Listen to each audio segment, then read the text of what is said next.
not going to speak about any of those issues or personnel matters because you don't speak about them. Dr. Lombardi, there's a concern that in removing Chancellor Ryan that UNO loses a voice. What's your response to folks that feel as though UNO, New Orleans specifically, doesn't have a voice well, with I the don't LSU think that's system? The case. We have a lot of people who have good voices for New Orleans and for UNO. We expect to use those voices effectively in the legislature. We expect to use those voices effectively in recruiting the new chancellor. They come. Those of us who have been in this business a long time, we know that what really matters is the quality of the faculty and the history of the institution. And I think we're going to find a tremendous response when we go out there into the national marketplace and say, you want to participate in something exciting in an exciting and dynamic place with a great history and terrific assets in the present. Excuse me, Mr. Lombardi. I was just speaking to students a little while ago, and they said they found that this was inappropriate for you to be on campus, and they were very offended by the departure of Tim Ryan in the middle of the semester. What are your comments to that? Well, of course, I've been assigned by the Board of Supervisors to serve as interim chancellor, and certainly to be interim chancellor, you've got to be on campus and meet with the faculty and the staff and the students and others, and that's what we're doing here today. What has the faculty said so far?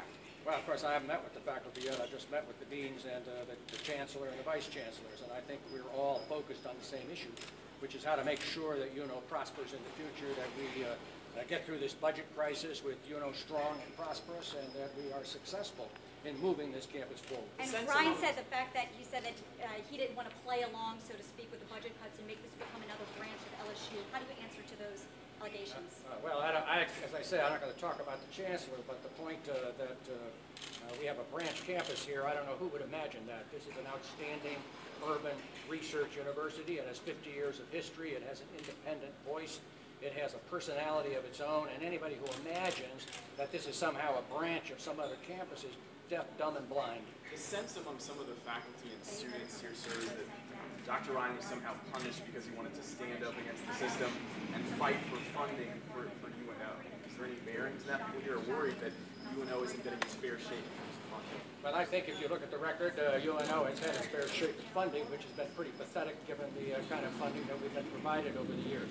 And we are in the process now of trying to figure out how it is we're all going to respond to the challenges of the fiscal crisis in Louisiana. As you know, since you, I'm sure, have looked at all of the figures and can report them accurately, every campus in the LSU system received exactly the same scenario to try and deal with these cuts. And until we know the actual number, we won't know the impact on all of our institutions. But the key is to do it in such a way that we sustain the high quality of all of our institutions, but particularly this one.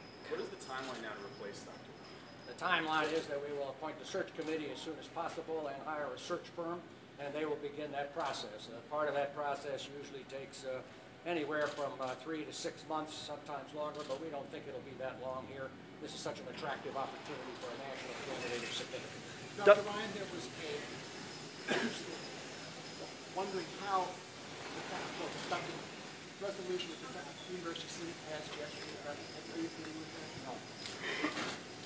Dr. Ryan had mentioned that UNO was asked to provide specific programs, faculty members and such, insofar as making that 23% cut for next fiscal year, while other schools in the system were allowed to be more broad. Can you respond to that remark? Well, different schools responded in different ways to these scenarios. As you know, all of these scenarios are hypothetical until the administration and the legislature give us an actual number.